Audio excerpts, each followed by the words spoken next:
Hey everybody, welcome to the video. So today's video is about, of course, the PlayStation Classic list of games was announced, and I had waited for a while during the day to make a video about this. I kind of didn't watch other people's videos. I wanted to kind of have an untainted opinion of, of myself, of mine, of what this is going to be. But I watched a couple videos anyway, and what stuck out to me was not so much their opinion. The videos I watch all had similar opinions that the lineup is a little lackluster, as much as people would want it to be. But the audience, the comments to these videos, where both videos, two for example that I watched, one was not naming names, had comments just fully agreeing, yeah, these games are terrible, what bad choices, and then the other way was like, well, if you don't like it, don't buy it. Yeah, well, they're great. Like, just, I don't know, all over the place. Anyways, let's get into this list. Let's take a look. So, barring the first four or five that were announced, we have, for this class, we have 20 games. We have Battle Arena Toshinden, Cool Borders 2, Destruction Derby, Intelligent Cube, Jumping Flash, Mr. Driller, Oddworld, Rayman, Resident Evil, Director's Cut, Revelations Persona, Super Puzzle Fighter 2 Turbo, Siphon Filter, Tom Clancy's Rainbow Six, and Wild Arms, the last being, of course, announced like a few others were. Now, my take on it is, does it feel a little lackluster? Maybe not lackluster. I mean, if you take all 20 of these games and compare them to many lists of, say, top 100 PlayStation 1 or original PlayStation titles, all these games are on there. They're all quality games, but the listing itself either feels to me a little unbalanced or a little lacking. Some titles that really... There's titles, of course, that are missing, and people already have their opinions, but I'll say which ones I think really need to be on here. And I think the simplest way would have been to just leave these 20 and bump this system up to 30 games. For $100, maybe it should have been 30 games. So before I get into my additionals that I think should be on there, let's just talk about this balance thing.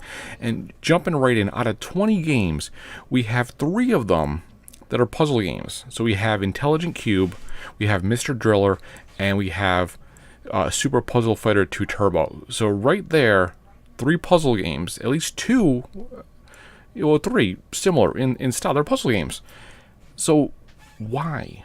Could one of those kind of maybe been left out, or did we need 3 puzzle games? I think the biggest one, though, is Puzzle Fighter 2 Turbo. Right there, that's a selling point for me. I mean, I was going to buy this console regardless, I think. But that's a selling point. That's a really great game, and it's a higher up there game as far as price-wise to buy outright for the PlayStation Now. And I know it was on PS3, the store. I don't know if it still is available on PS3 or PS4 to download. I don't know if that license went away and does it disappear from the store like so many titles do. It might still be there. Let me know below. As far as other games, I'm really excited for Grand Theft Auto.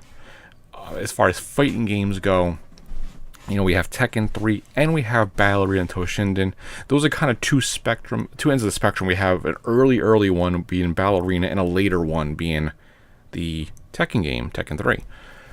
Interesting though so you kind of have 2 things, but again, 2 fighters, and then racing games. Cool Borders 2 it's not a racing game, it's a sports game, but it's downhill. It's like that. But as far as other games, driving type games, Twisted Metal's on there, and we have Ridge Racer Type 4. Not too bad, and Final Fantasy VII is a big selling point. Not that you can't play that in a bazillion other versions and downloads, but it's there.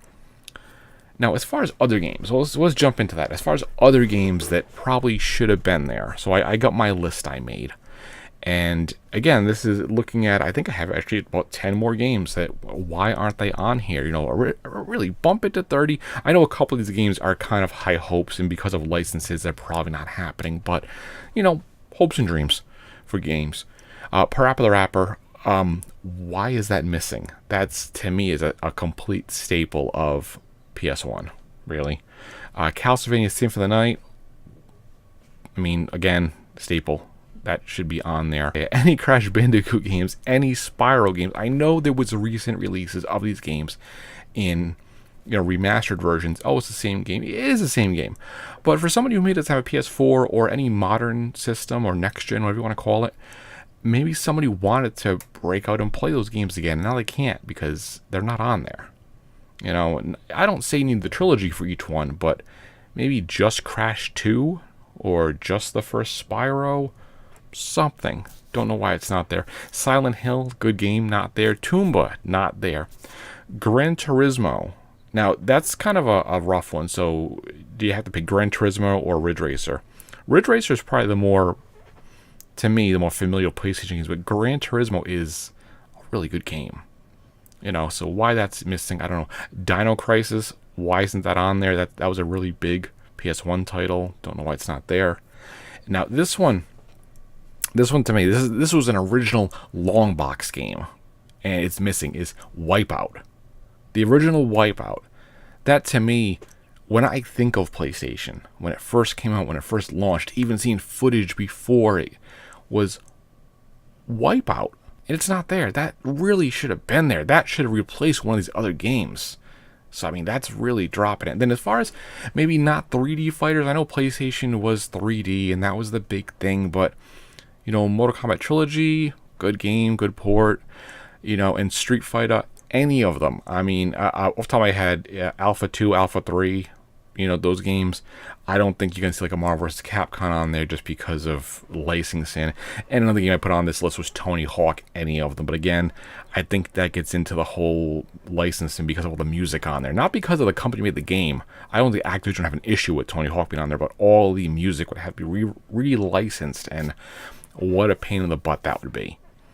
But, you know, that's what I'm thinking, though. So, I mean, so even if you take a couple of those out, maybe find a few other really good, you know, PlayStation titles and throw those in there. And I even tried to, you know, logic here and think why they went with the games they went with. Then I'm thinking, okay, well, first, maybe these are the earliest PlayStation games, you know, when you're seeing stuff like Twisted Metal and you know, Jumping Flash. But no, those are early. But I mean, you have games like Tekken 3, which was like 98, 99, not 95. So the whole, you know, early PlayStation, that's out the window. So this, you know, lineup of games, really weird. Going through some other stuff, though, I would say, to me, and, you know, call me, you know, Mr. Joe Average Gamer, whatever. But when I look at this list, there are a couple of games on here that I really have no desire to play. I mean, they're good games, but they're just not games I would really be into playing. Rainbow Six, not too much. Siphon Filter's all right. I know it's a good game. I never really get into it. Persona, I'm not super into RPGs, so that Persona on there is kind of a mute point. But, you know, maybe with that being an option on there and one of the only options of the 20, maybe I will give it a try and be pleasantly surprised, because I know that game is, there's what, 5, 6, 7 of those games now, so clearly it's a good series, so no arguments there. I definitely would play Rayman, Tekken, Battle Arena. Destruction Derby, are really happy to see that on there. Jumping Flash, I never really liked it then. When it came out, I had a few friends who had it. I never had that game, but I'd try it. Mr. Driller, never played it. And Oddworld, it's a good game. It's been a while. I remember pretty much nothing about it, except it was kind of quirky and weird. But I'd try it again. So, but yeah, this list, it's definitely lacking. I don't think it's bad, though. So, I mean, as far as disappointment goes, I think we want to clarify to everybody that, at least for me, the disappointment is not with what games are on there, because they're all good games. The disappointment is what games are missing. Alright guys, well that is the video. I do appreciate the watch as always, and I'll see you in the next one.